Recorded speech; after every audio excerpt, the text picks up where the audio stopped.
Right. Last week we talked about the red heifer, right? And some people say when when Mashiach comes, you have to have a red heifer. Right. So they get all excited when they find a heifer that's all red, and they go, "Oh, look, the Messiah's coming." You know what? I don't know. I mean, it's possible. What did I say earlier? It's not for a Jew to try to figure out when the Messiah is coming. That's not for us to worry about. Our job is just to make sure that we do what we're supposed to do: keep Shabbos, keep kosher. It's hard to read the Torah, and if you regard the Torah as coming from God, which I do and which the rabbi does, it's hard to study the Torah, believe that it comes from God, and then dispute that God runs the world. Because as you read the Torah and you read the story of Balaam in English and the Torah portion of Balak, like it's really clear that God runs the world. So do you think God runs the world, and do you think that God determined, say, that the Lakers were going to win the NBA championship this year? Wait, God definitely does. Okay, are you talking about God absolutely runs the world? Let me put it to you this way: every single thing that takes place in our lives, everything that takes place in the universe, is done by the hand of God. God is doing every single thing. It's not like God lets it happen. Mm-hmm. God does it. Every single thing in this world, God does. The only thing we say, Hakol b'yadei Shemayim, Ella Yir Shemayim. The only thing that God doesn't have control about is your fear of Him. That's it.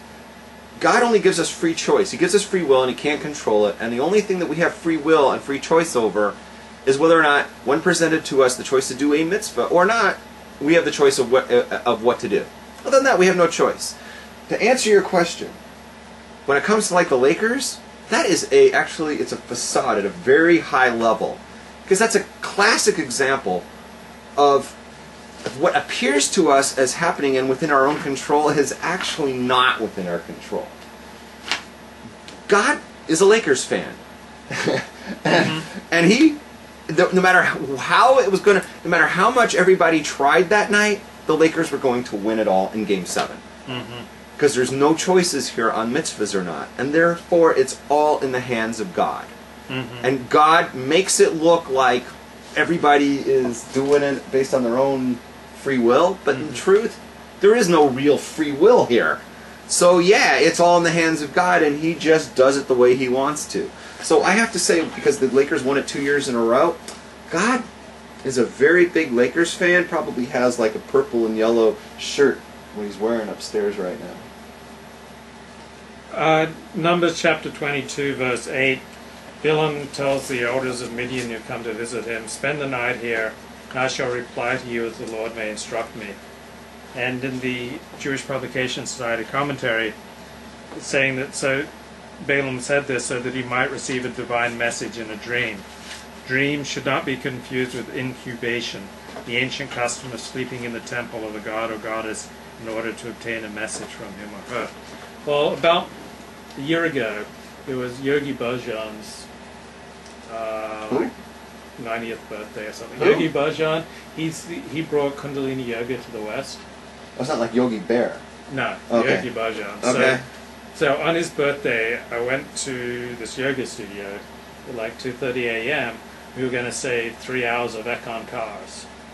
Ekon Kara Satanama Siri. And I fell asleep. So the room was dark. There were like 100 people there chanting, and kind of fell asleep. And I got these really strange dreams. Like I got a dream that I was in the ashram, and I don't even know what you're talking about. that's okay. Okay. And these Muslims came to kill me. Okay. And all my yoga friends, they just stood around and did nothing. And I kind of woke up from that. But that was a dream I had on Yogi Bhajan's birthday. And I just wanted to share that with you. It's trippy. So what you're basically saying is, what you felt was on a superficial level, you're really tight with these people, but when it comes down to it, they're not going to stand up for you. That was my nightmare. Okay. That was my nightmare. That's been a Jewish nightmare. But that's a wake-up call to all Jews in all parts of the world at all times. That many times non-Jews, that you think that you're buddy-buddy with them, but when the Jews come to take us to the camps, are they going to be there for us? And a lot of people think that if you chant Ekon Ka for 3 hours in the early morning, that you'll be then protected, but it's not necessarily true. Yeah, I wouldn't get involved in that mumbo jumbo stuff, but that's for you. Do you think yoga is idolatry? I don't know enough about it to say, but I mean, the idea of like sitting around chanting and you're expecting something to happen gets me a little nervous. It borderlines on idolatry. I agree. I just don't know enough. But it's like sitting in this position. Is that some sort of idolatry? I wouldn't say that. It's like exercise. But like the chanting already is bothering me. How much money would someone have to offer you before you'd be willing to go out and say curse a particular people? Say a house full of gold and silver, 38,500, nothing less. Go up on the Hollywood Hills and pronounce a curse against Turkey, or the Armenians, or the Ethiopians. I think right now I might do the one against Turkey for free. You might do. I'm not real happy with the Turks lately. Would I just go curse anybody up there for, like, first of all, my curses aren't worth shit, I can tell you that, because if my curses were really worth something, I would have cursed, let's say, the Yankees last year, so, that my curses don't work, but let's say, like, I did have curse power, it's my thing, I cursed the Celtics and we won, I might just start using that for free. I don't know if I'd actually sell that. That could be a lot of fucking fun. But why don't you phrase it a different way? Why don't you phrase it? How much would like I was doing? How much would it cost you, Rabs, to do a show at the Comedy Store, headline a show on a Friday night? Yeah, how much would you charge? There's no money in the world. I was just thinking about how much money I'd require before I'd go up in the Hollywood Hills and curse someone. Oh. I mean, I wouldn't curse the Jews, but pretty much anyone else, I'm for sale. So I can totally understand Bilam's temptation. Like, you could get some money and power and prestige, right? Fame just for going and pronouncing some curses. But now you're talking about Bilam. He's going against God's people. These are God's chosen people. You have to have balls to do that.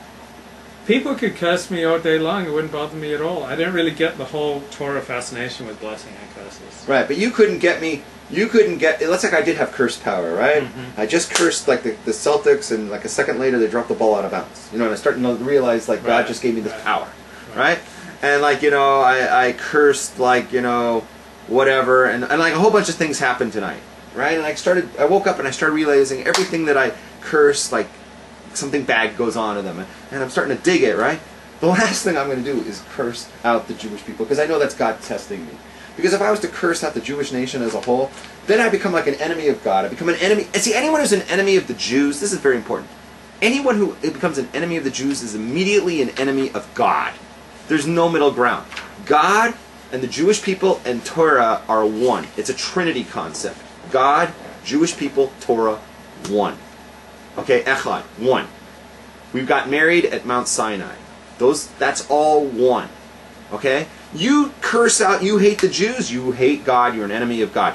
You are against Torah, you laugh at Torah, you're laughing at the Jews, you're anti-Semitic, and you hate God, and God will remember that. Okay? So I am never going to come out against Torah or against the Jews or anything like that, because God's going to strike me down. And he may not do it in this world, but it gets pretty hot on the other side. So in Numbers chapter 24, verse 9, Bilam says, Give me a chance. Blessed are they who bless you, and cursed are they Boom. who curse you. This is something that like a very key pasuk or key text in the Torah. It's repeated in the Abraham story, where God tells Abraham, those who bless you I will bless, and those who curse you I will curse.